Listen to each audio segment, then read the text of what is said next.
¿Por qué? Porque el gas monóxido de carbono es tóxico en realidad, bastante tóxico. Y es un asesino silente, ¿no? Cuando lo googleen van a encontrar intoxicación por monóxido de carbono, o la muerte silente o el asesino silente. ¿Por qué? Porque pues no huele, no se ve y tampoco tiene sabor, o sea, es totalmente incoloro, inodoro e insípido. Es menos denso que el aire, es un poco más volátil, tiene un tiempo de vida en el ambiente que puede durar de 4 a 5 meses, ¿no? Y que a través de diferentes reacciones químicas puede transformarse en CO2 o en anhidrasa carbónica, ¿correcto? Es el producto de la mala combustión de leña, del carbón o de algún tipo de combustible fósil. Entonces, ¿cuál es la regla?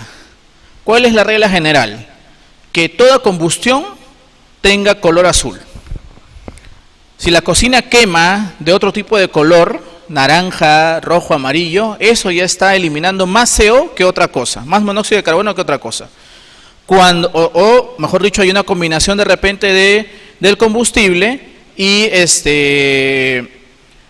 no se está quemando bien, o sea, la combustión es totalmente incompleta. Ese producto de la combustión incompleta es el monóxido de carbono. ¿Cuál es su proporción en el ambiente en un campo ideal? La concentración de CO ambiental es de 0.001%. Bueno, la historia nos enseña pues que con esto de la explosión industrial, antes de la primera revolución industrial, antes del año 1700, la proporción tenía acá 3 ceros más. O sea, era algo totalmente insignificante. O sea, en zonas como Lima, por ejemplo, o México, que en algún momento también fue considerada la ciudad más contaminada del mundo, esto hay que restarle un 0, o sea, 0.01.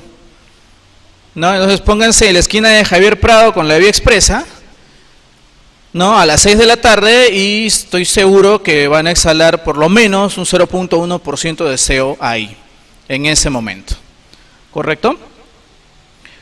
¿Qué lo produce? Como estábamos diciendo, es la combustión no total, incompleta, de cualquier tipo de combustible: leña, carbón, gasolina, querosene, petróleo, gas propano, madera. Entonces, cuando mi mamá me decía que vaya a bombear la cocina Primus que teníamos con esa cuba, ¿no? Y salía bien bonito el fuego, ¿no? Naranja, porque yo conozco el fuego que siempre ha sido naranja, entonces mi mamá me estaba envenenando, ¿no? Bueno, así son las madres, ¿no? Pero no sé si se acuerdan esas cocinas para bombear, ¿no? Entonces tú le echabas el querosene y tenías que darle ahí con el brazo, ¿no? Pam, pam, pam, con todo. Hasta que en algún momento se prendía un fuego y el fuego era naranja, pues no, yo estaba feliz, pues no. Pero es una combustión totalmente incompleta, ¿no? En un ambiente cerrado y por un lapso mayor de 1 hora, eso es tóxico, ¿correcto? Te puede dar mareos, dolor de cabeza. Bueno, de repente por eso era, ¿no?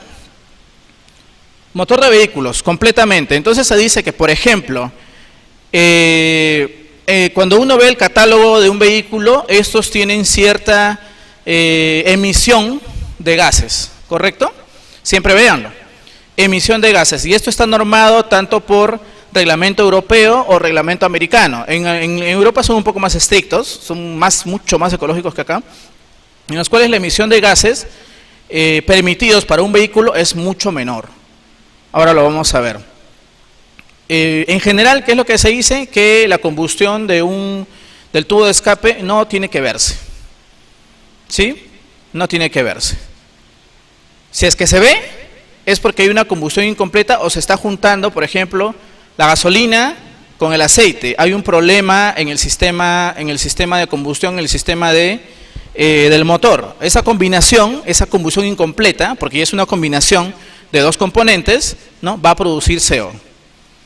¿Correcto? El gas que usamos para la cocina es gas propano.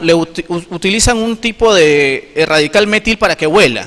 Ese olor es por el metil, ¿no? Justamente para detectar cualquier tipo de fuga, porque si fuera solamente el gas propano puro, no lo sentiríamos. ¿Sí? Parrillas de carbón, por eso las parrillas todas tienen que estar al aire libre, ¿no?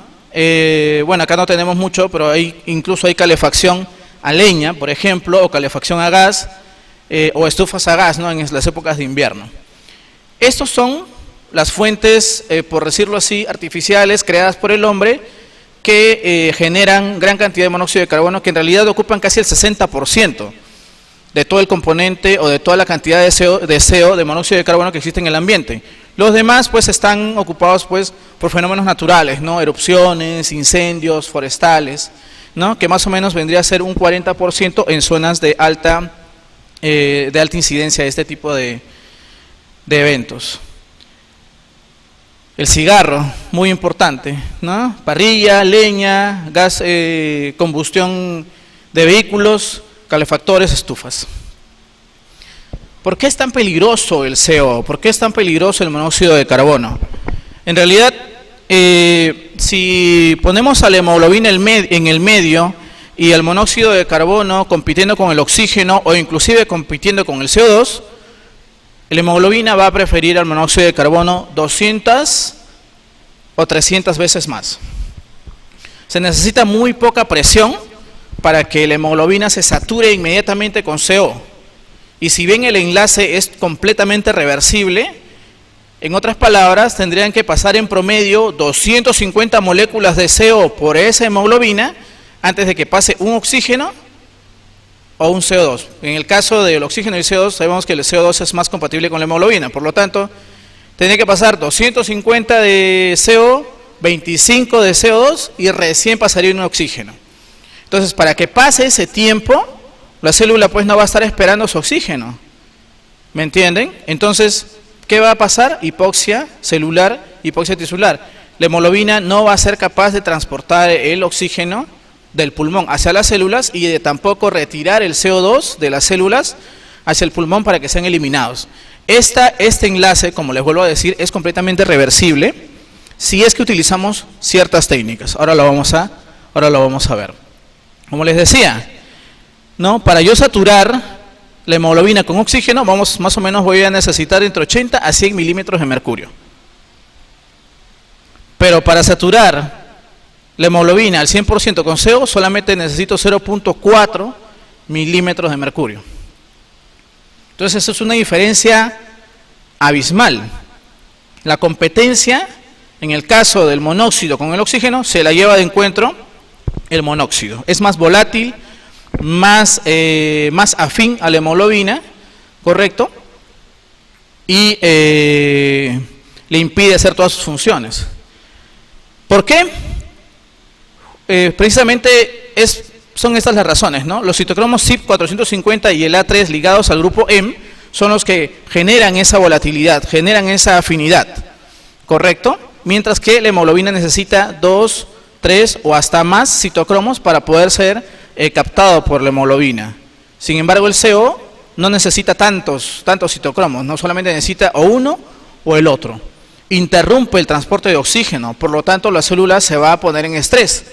Va a precipitar la cascada inflamatoria justamente por eso, va a producir la peroxidación de los lípidos cerebrales, ¿correcto? Vemos que nuestro cerebro está también constituido por gran cantidad de grasa, los cuales van a ser lipolizados por el CO, va a producir rabdomiólisis a nivel de músculo esquelético e hipoxia tisular.